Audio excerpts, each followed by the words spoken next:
Hello. Hello, how's it going? It's going amazing. How are you doing? Pretty good. I had a nice brunch, so I'm ready to talk about some dinosaurs and show some dinosaurs as well. Amazing. Okay, dinosaurs. Okay. Since it's dinosaurs, we are actually gonna jump into dinosaurs in a second. I believe we have some lore and the story introduction playing in the background. Maybe you could first introduce yourself and your team. That would be amazing. Okay, so my name is Matthew Stevens. I'm the team lead producer and level designer at MeteoriteMedia. So we're a team that originally started from Falmouth University, but we have people from other parts of the world, the UK as well, such Mhm, as London. mhm. And then we also have some freelancers from the entire world. So we have our lovely voice actor for Kai, who's from Australia, for Awesome. example. But yeah, so we're just a collection of people that have come together that really love dinosaurs. So Awesome. we decided to make a dinosaur game. So you like dinosaurs, but you do like games as well, right? It's kind of Yeah, overlapping on. Okay, okay. Awesome, awesome. maybe we'll see. Maybe. Okay, so maybe you can tell me about the genre you're heading with your video game. I'm gonna actually transition us over to see what's going on. I believe we are still getting some lore introduction. And maybe we Yeah. can start with lore. Introduce us to the world. What are we to Okay. expect? So Kai's Vel is a 3D third-person adventure game set in a world where humans and dinosaurs have been living together for about, let's say, 5,000 years now. Mhm, And Kai is from a tribe known as the Lunarians, who worship the moon. Kai specifically is a dinosaur whisperer, so she has a really close connection with dinosaurs. mhm. But she's more of a person who focuses on change rather than tradition. You know, she's the annoying kid that asks why all the time. So in this world, there was the original dinosaur whisperer who then put his five disciples to go across the world and talk to other tribes around the world and try and convince them that dinosaurs are awesome, much like we're trying to do with our game. So after a certain amount of time, Kaya meets this dinosaur called Apollo, the Allosaurus, one day, and he's obviously a carnivore. And the tribe's a little bit nervous about the fact that, after being a mostly vegetarian and pescatarian tribe, that they have this carnivore that Kai is trying to convert into pescatarian. Mhm. One sage named Sage Malachi really doesn't like Apollo and the fact that Kai doesn't like tradition. So Sage Malachi provokes Apollo, and Apollo kind of lashes out with his tail and slams him into something hurting him. So what you're watching now is a nightmare sequence. Oh no, it just started actually. Yeah. So the nightmare sequence is just about her living the day that the tribe disappeared suddenly one day after she was trying to train the next dinosaur whisperers to be as good with dinosaurs as she is. Mhm. Then she wakes up from her nightmare and goes over to Apollo, who is sleeping standing up right now. And she has to wake him up. And the day starts off with this game being about you are just waking up from your dream, and Kyra is now deciding it's time. The seasons are changing. Everything has to move on. So now it's time for her to go out and see if she can find her tribe again after they disappeared. Okay, awesome. So maybe Matthew, could you tell me about this like scenario? So this the gameplay we're seeing currently happens in her dream. Yeah, so this game starts in a dream, but right Starts in now stream. the open world environment is all, I guess, happening in real time. I guess like it's actually I see. her doing her thing in person. Yeah.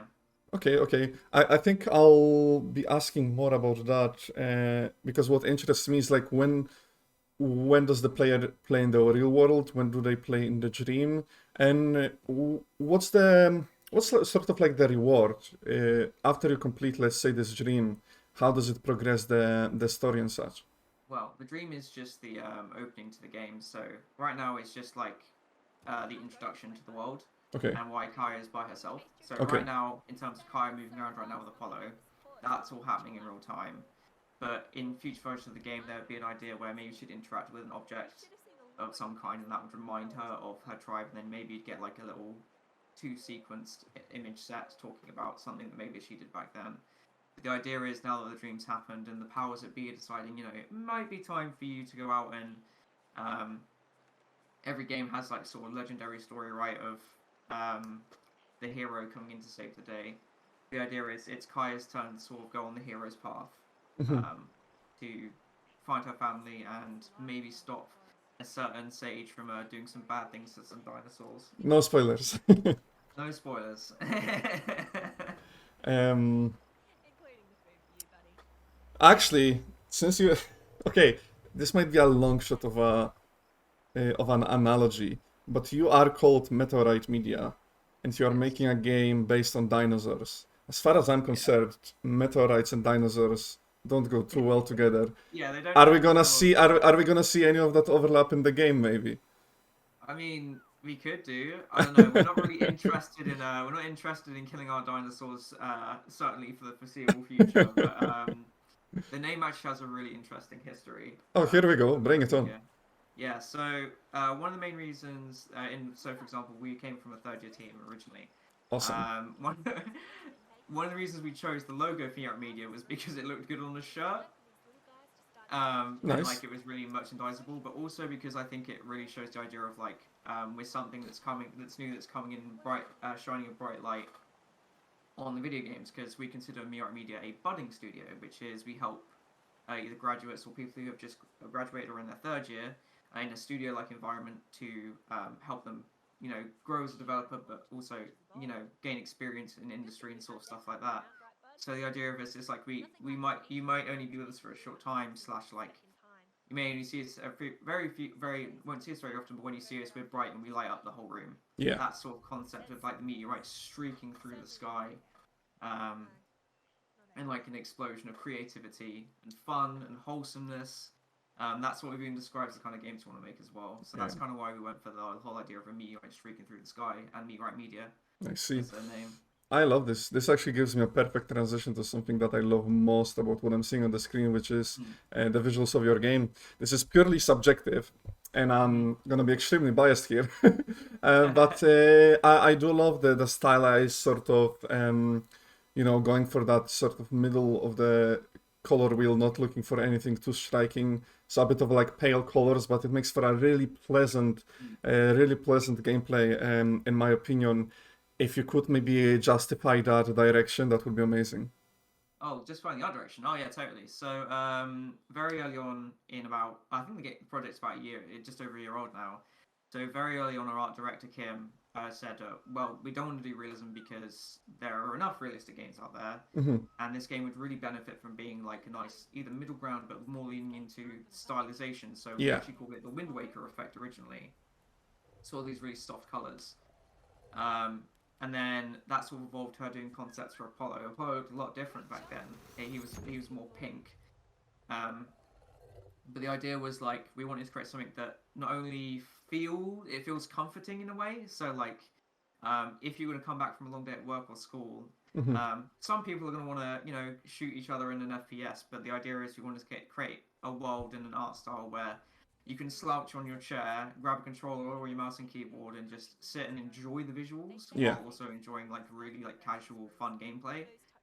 And we set on the idea of like a really limited palette, lots of nice green to sort of make the characters contrasted against the environment, but also have like Apollo and Kaya blend together in some way, so like you can sort of feel that connection even through like not only the dialogue and the way they speak to each other, even though Apollo doesn't speak, he's more like a dog and barks and grunts. But like even visually, you can see the connection between the two characters.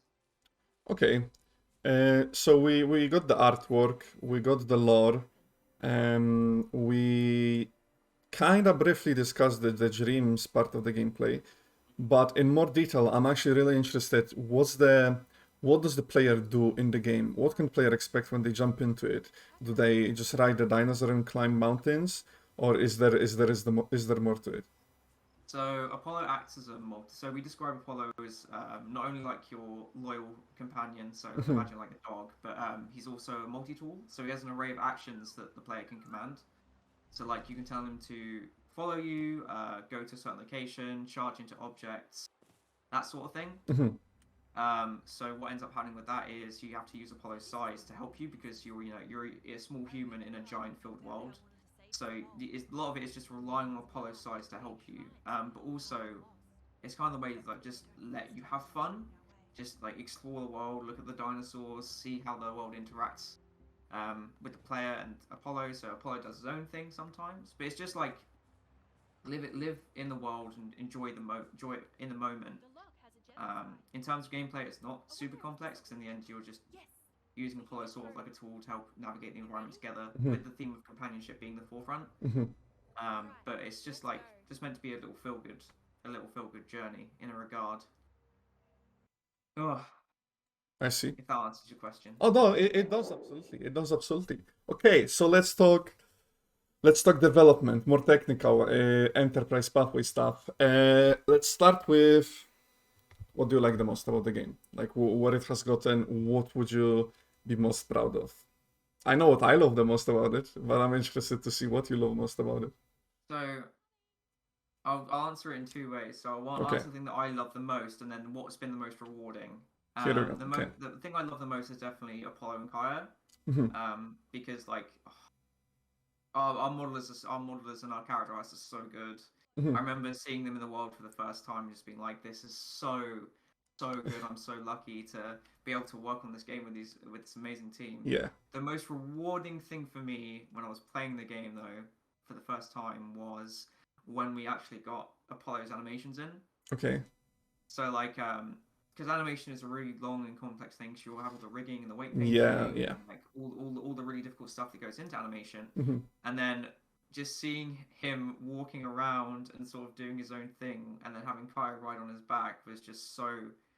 It was like the break point where it's like, yes, we're definitely onto something because this feels fun just from the animation perspective. Yeah. Imagine what it's gonna Yeah. be like when players play it. Mhm.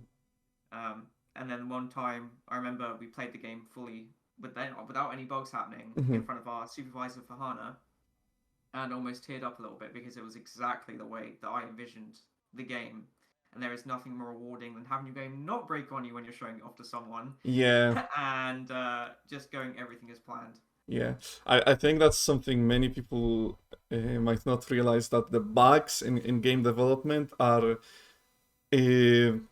it's gonna be there. It's like you're always Yeah, trying to troubleshoot. So when the game is in development and you have it running smoothly, uh, it's gonna happen every few versions of the game. But yeah, usually when you implement new stuff, you need to iterate, etc. So yeah, I think that's something that developers maybe don't need to be rewarded for, but I feel like that communication with like consumer maybe could be clarified, because bug yeah, fixing is such a huge part of development, especially indie, when you are spending a lot of time just to get the game going. Is all about polishing the stuff up. And I can imagine that in a dinosaur-based game, when you got the dinosaur feeling alive, that must have been like a huge, huge boost to the morale and yes. to what it's seeing like what the game could be potentially. Can the dinosaur? What was the dinosaur's game? It was the Oh, Apollo. Apollo. Apollo Yeah, or Apollo. Apollo? Apollo. Apollo. Yeah, yeah. APOLLO. Okay. So can Apollo perform any actions that are like procedurally based, or are they uh, scripted to be around the player? Like, I'm wondering Okay. about the behavior of the AI there. So Apollo's so the way he tends to work is depending on the action. So Mhm. like we have an interaction that we're still sort of working on, but it like the hard coding bit is in there is when you play fetch with him. Mhm. So he will follow it and then he'll break it. Because if we do it too many times, Apollo will maybe not work as intended. But I a lot of see. the other ones are sort of like built in through colliders. Okay. So he sometimes he'll get bored, so he'll wander around through his AI if you're not interacting with him enough, or he will go to a place of interest that the player should look at. So on the waterfall, there are some species of fish called coelacanth Mhm. that are sort of like acting like salmon in the way they're moving up stream to sort of go to their spawning grounds. You know, everything is going to return home with that theme. So Apollo will go over to there and then prompt the player with question marks above his head, so the players are looking at it as well. Mhm. So a lot of them are sort of him. If he enters a collider, he'll know what to do, and then he'll go there. But otherwise, he will just act by himself unless prompted to. Or if you prompt him too much, he'll actually get angry at you and stop moving. Because it's like when you annoy a dog and it goes, and it will just like ignore you and like turn its back to you, sort of that thing. So I he's got a see. little bit of an emotion system mixed with his sort of like interacting with colliders and his behavior system. That's brilliant. Actually, that your answer exceeded my expectation, to be fair with you, because that's exactly something I was hoping you would say. and I think you ticked most boxes. So it's like, what does the AI do when you're not interacting with them? What does it do when you interact too much, or when you interact? What happens when it's nearby an object? So I think you're certainly ticking most of the boxes there. So congrats to you. Thanks, man. But tracking back to the bug fixing and bugs, what was the most difficult thing you had to reiterate to get it Ooh. going? Oh, that's a good question. So I'd say the two things that have been the biggest struggle. One is getting interactions themselves working, because sometimes they can be pretty temperamental. Mhm, So like the colliders sometimes don't work as intended, and then Apollo will go on the other side of the map and then maybe come back. Apollo works on in a couple of ways that I wish our program could explain. But like so sometimes he'll ignore that, or like there's a collider he has to go through to knock that door open to get into the shrine of the ancient dinosaur tamers. Um, and sometimes he gets a little bit, I call it getting a bit shy, because it always happens when I show it off to somebody, mhm. where he will ignore it and then run into a bush. Well, So like I was showing off to a bunch of first years at Falmouth University because they were new to stuff, and I was talking to them about how to make games. uh-huh. And like 3 times in a row, he got really shy and ran into the bush, and I was like, "Come on, bud, not now. Oh People are well, looking." oh He's just well. a shy little boy. Well, little. He's like 6 feet tall, 6 feet, 7 feet tall. But you Yeah. get what I mean. Okay. Yeah. Speaking of the size of Apollo, are we gonna see more of Apollos around the world? Okay. So in this world, Apollo is actually considered an invasive species. Oh So he wow. actually arrived into this area on a boat and then got stuck in some thorns, which is when Kaya saved him. And Hmm. when sort of like if you think about How to Train Your Dragon, right? When Toothless and Hiccup have that moment together where like he touches the snout and then that bond starts. Yeah. It's sort of a similar idea. So he's actually the only Allosaurus in this area because he is invasive. But there are going to be other dinosaurs. One thing I'd encourage people who do want to play our game is if you contact us on Twitter, because we're going to play a game of Spot the Difference. So in a build that's after this one, since this is about a week and a half old, Hmm. we actually have a giant pterosaur called a Quetzalcoatlus Oh hell yeah. that flies across the sky. Amazing. Um, so like there's so many like small things we can do with that. We've already sort of scoped the idea of what other dinosaurs we want in the next version of the game, depending on if we get funding from the UK Games Fund or not. So we're gonna have Hmm. a Parasaurolophus, which is a dinosaur with a horn nose thing, Hmm. where if it blows into its chambers in there, they sound like a trumpet essentially. So it's really fun from a sound design perspective, but also from a world perspective because it's a very popular dinosaur. So we're going to try and see if we can fit in people's favorites. The main reason we chose Apollo is because Allosauruses can be found pretty much everywhere. And if you've seen like Walking with Dinosaurs before, there was the episode where they had the Ballad of Big Al, which talks about an Allosaurus named Al who, let's just say, didn't have a very enjoyable life.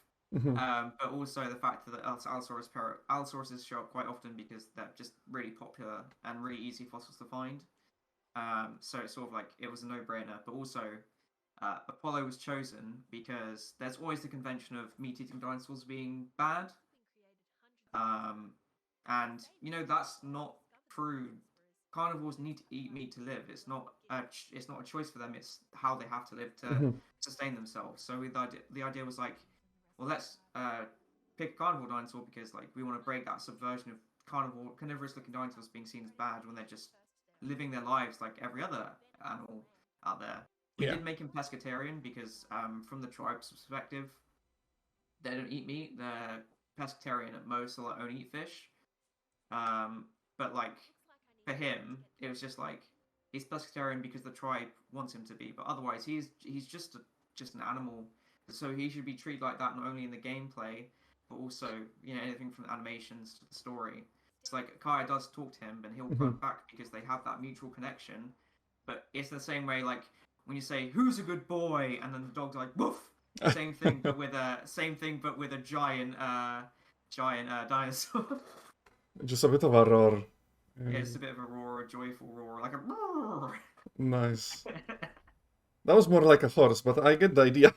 Yeah, the idea is that he has so much sound. Like our sound designer Callum was worked so hard to make Apollo sound so real in the way he Yeah. responds to the player. Mm-hmm. So it was like a hard work on the entire team. I'm so proud of what we've accomplished in such 3 months. The game's looking so good, and I'm getting Amazing days work. for it as well. Congratulations. Yeah. Thank you. Um, so did the development change throughout the enterprise pathway?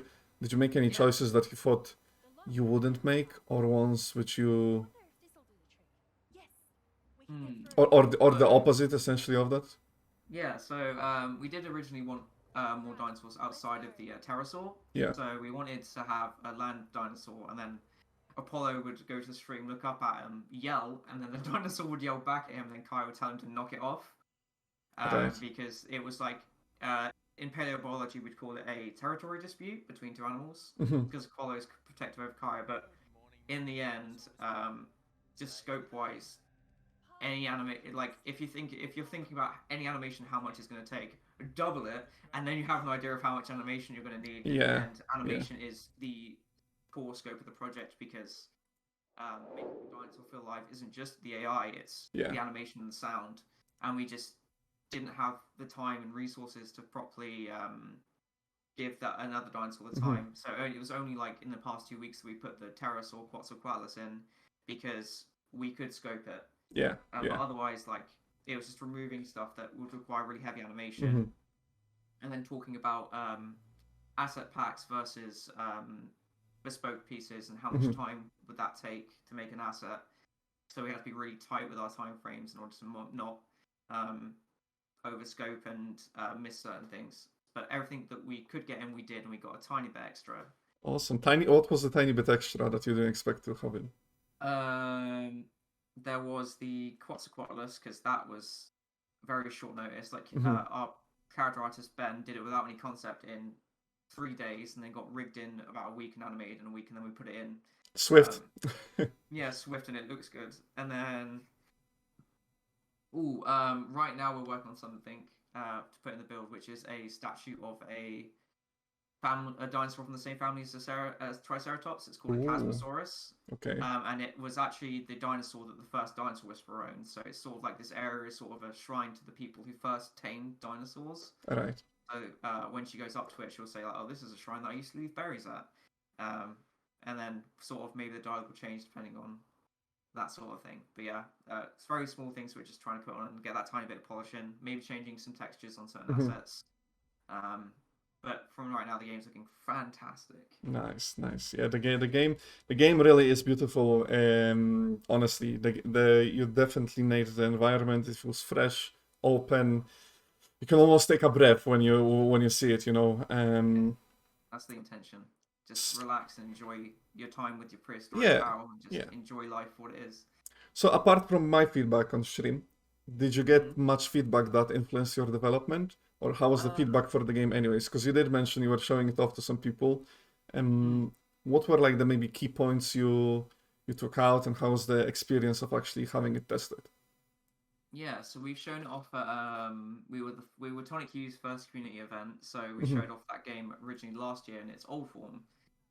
But one thing that has constantly stayed the same with people like is Apollo and Kaya are adorable, and I will die for Apollo because he is too precious to me. All right. And then it's sort of like they really wanted controller support, so we have controller support. And sort of the other like the big thing that is in front of us right now is the game is quite modular to make, but it can be very easily outscoped or overscoped, and it is going to be an expensive game to make. Yeah. So right now we're talking with some industry professionals to help us decide, okay, what can we do to this game because of the fact like there's so much you can do, but the things you can do cost a lot of money. So it's sort of like thinking about how can we change the game to make it not only easier for us to develop, but also easier from a money perspective. Yeah, yeah. But generally, just like the reception we get from it whenever we show it, it's just like, oh my god, this is awesome! I have my own pet dinosaur.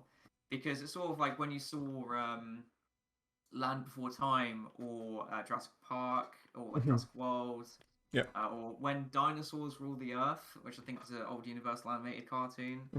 I always wondered as a kid, what would it be like to have my own dinosaur, and I've literally been able to make my dream come true and have a dinosaur with me. Yeah. So it's sort of like everyone's sort of like, oh, this dinosaur's so cool. Oh, he's so cute when he's sleeping, because we have the sleeping animation Oh, awesome. in the actual build. So well, that's one for the spot the difference for anyone who's watching. There And you have like it. 3 points. yeah, so 3 points there. So it's sort of like everyone just finds it really adorable. They like the world. They think it's really clean. The fact the colors really stick out. The occasional thing that we get is just like Apollo's eye doesn't work sometimes, but that's something we're really trying to work on, because obviously it's really hard to make a dinosaur feel alive. Yeah, yeah. So it's kind of been like it's either reconstructing the systems or adding to the systems to make them more detailed, but then that affects other parts of the game. So Yeah, it's sort of yeah. like managing everything together. No, That's the main feedback we get. yeah, it's a huge task. I just want to add to what you mentioned about trying to animate it and make it feel alive. I think it's an enormous task, and I feel like the skills used for that could be even used outside of game industry, you know, because we are trying to make something feel alive. Stuff like that is used in movie industry as well, you know. You just apply different textures and you have a realistic dinosaur to go into a Jurassic Park sequel. So, you know, stuff like that. I think that goes out to all the teams. I feel like everyone has done an amazing job, especially like working remotely. It's been a huge task to put the games together. So everyone deserves a pat on the back. And yeah, I'm really excited for the games today. And we've seen so many amazing games yesterday. And they keep on coming today. I'm gonna ask just few last questions, and we're gonna finish up. You did mention reaching out to companies, etc. So is your ambition to push through with the studio, go indie, and publish the game? Yeah, so the idea is we're going to go try and Okay. go and get a publisher. So I'm actually going to be pitching at the big indie pitch on Tuesday. Good luck. In Good front luck. of a bunch of press and publishers. So that's going to be a little bit Huge. fun. That's fun. Come on. And then I got an incredible opportunity to go and do some really big publisher pitches and business behind the scenes at EGX at the start of October. Amazing. Amazing. And that was very graciously provided by someone at MediaTonic. So, so you know, networking is really important, and you know, be good to your friends, because some amazing stuff can happen for it. Always remember to put your best foot forward. There we go. There we go. We even got a tip for people right there. Thank you so much. So for socials, guys, if you choose ! type MeteoriteMedia in chat, you'll get all the socials for the team. Thank you so much, Matthew, for chatting with me. No worries. It's been a pleasure. I'm really looking forward to the game, and it's really looking amazing. It's such a nice breath of fresh air. Visually, you know, the world gives that vibe, which is awesome. Absolutely. We're gonna transition just to for a short break while I prepare next footage for us. And yeah, speak to you guys in a short second.